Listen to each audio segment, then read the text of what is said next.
심석희 선수 외에도 추가 피해자가 잇따라 확인되면서 충격은 더욱더 커지고 있는 상황입니다. 네, 최근 대한체육회와 함께 체육계의 성폭력 실태를 조사한 분을 모셨습니다. 이창훈 한남대 경찰학과 교수와 이야기 나눠보겠습니다. 안녕하십니까? 네, 안녕하십니까? 네, 반갑습니다. 네, 앞서 저희 홍성욱 기자가 취재한 내용을 먼저 봤는데 일단 어떤 방식으로 조사하셨고 또 얼마나 기간을 갖고 하신 건지 여쭤보겠습니다. 대한체육회가 그 경년으로 2010년부터 실태 조사를 계속 해왔습니다. 그 예. 연장선상에서 진행이 됐고요. 작년 2018년 5월경부터 시작해서 12월경에 마감이 된 연구이고요. 연구 방법은 국가대표 선수나 지도자인 경우에는 전수조사를 하려고 노력을 했습니다. 일반 선수일 경우에는 그 인원이 많기 때문에 네.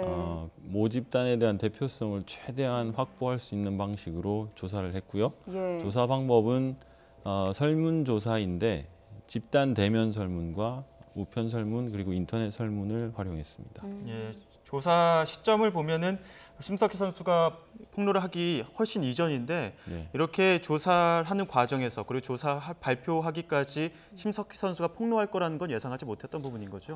예, 뭐 전혀 그 부분은 예상하지 못했고요. 체육계나 다른 분야에서도 이런 폭로들이 사실 있었지 않습니까? 예. 그것들을 예측한다는 건 사실은 불가능하고요.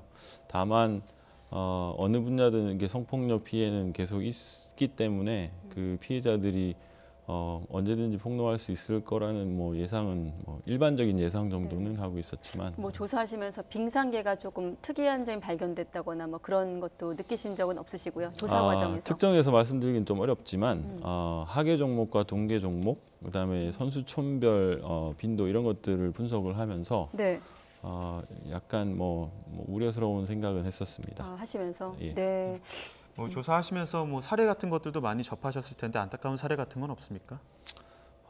가장 안타까운 사례를 직접적으로 말씀을 드리지는 못하고요. 네. 2차 피해 발생 때문에. 다만 네. 이제 설문 응답 중에 일반 선수 중에서 성폭력 피해를 당한 선수가 어떤 경로를 통해서 당했냐라는 질문에 대한 답변 중에 네.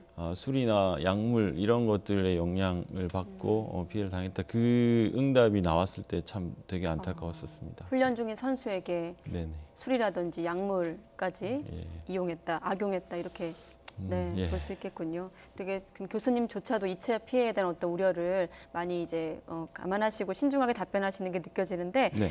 선수 중에는 피해 사실을 보고조차 하지 않은 선수들도 있더라고요. 네네.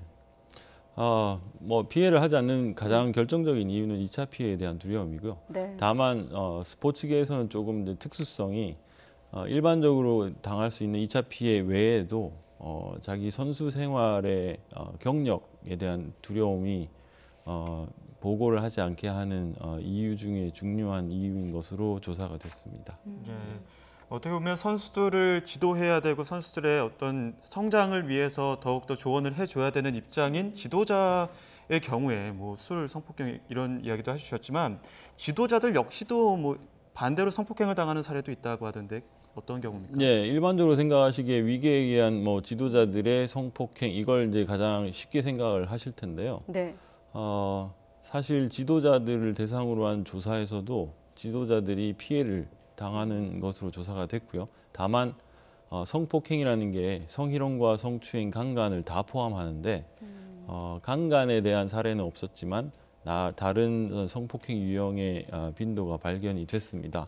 그 가해자는 동료 감독이나 코치들이 있었고요. 또한 선수들도 있었습니다. 네, 좀 조심스럽습니다만 이렇게 지도자 역시 성폭력 피해가 있다면 일반인 입장에선 훈련 문화 자체에 좀 문제가 있는 게 아닌가 이런 의문도 드는데. 네, 흔히들 많이 그런 부분을 비판을 예. 많이 하셨습니다. 폭력이 용인되는 훈련 문화, 방식 이런 것들이 문제다라고 이제 많이 지적들을 하시는데요. 예.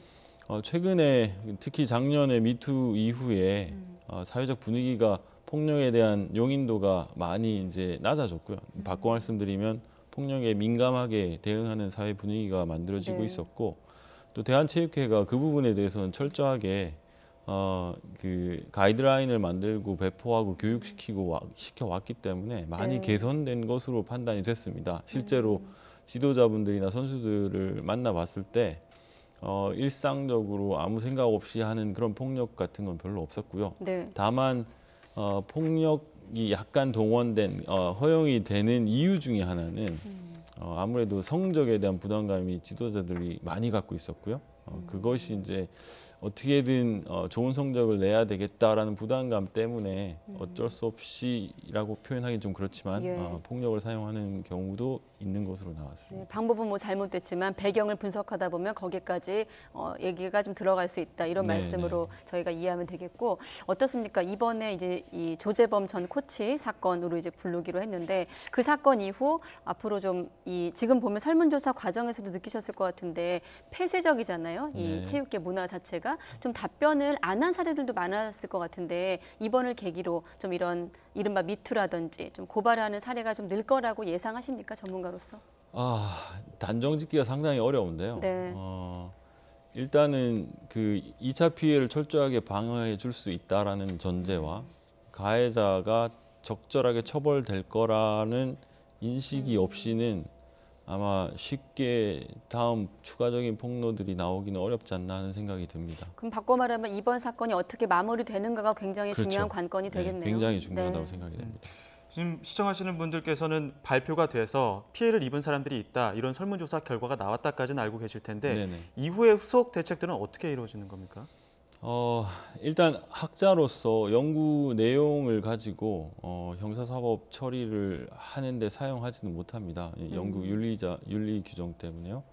하지만 그 대한체육회가 보다 더 적극적이고 진지하고 엄중하게 이런 폭력이나 성폭력 사건이 재발하지 않도록 하는 제도적 장치 마련에 적극적으로 나설 예정이고요. 예.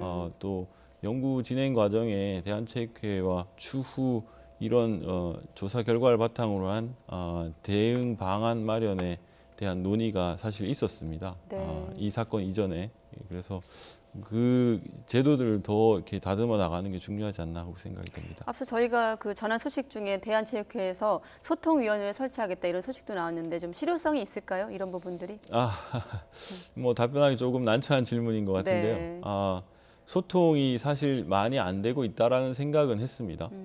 하지만 이거는 체육회만의 문제, 체육계만의 문제가 아니고요. 성폭력 피해자들 경우에 다른 사람과 소통하는 것 자체가 굉장히 어렵습니다. 그래서 단순히 소통위원회 설치만으로 해결은 안 될 것이라고 생각이 됩니다. 네. 뭐 소통위원회도 마찬가지고 앞서도 뭐 제도적 장치를 마련하는 뭐 다양한 대응 방안들을 마련하겠다 이런 얘기들도 나왔는데 그렇다면 이런 체육계뿐만 아니라 성폭력 사건을 방지하기 위해서 가장 중요한 게 있다면 어떤 게 있을까요? 연구 결과를 분석하면서 제가 굉장히 놀랐던 것 중에 하나가 뭐냐면 네. 일반 선수들이 폭력이나 성폭력을 당했고 그걸 부모님께 알렸을 때 부모님들의 반응이 상당히 의외였었습니다. 예. 연구 보고서에 보시면 나오겠지만 네. 부모님들이 자녀가 잘못했기 때문에 그랬을 거야 아니면 성적 향상을 위해서라면 필요할 수도 있어라고 인식하는 분들이 상당히 많았습니다. 그래서 이번 조사 결과 과정에서요? 그래서 이런 것들이 여기서 학부모가 단순히 체육계의 학부모뿐만 아니라 우리 국민 전체 학부모이실 테니까요. 대중들, 국민들의 폭력과 성폭력에 대한 감수성 이것이 훨씬 더 높아져야 될 필요성이 있다고 생각이 됩니다. 이 학생들을 키우고 있는 부모님의 어떤 감수성, 네네. 성인지 감수성도 좀 같이 높아져야 된다. 네네. 네, 이런 말씀까지 들어봤습니다. 네, 한남대 경찰학과 이창훈 교수님과 이번 성폭력 사태에 대해서 짚어봤습니다. 고맙습니다. 네, 감사합니다. 네.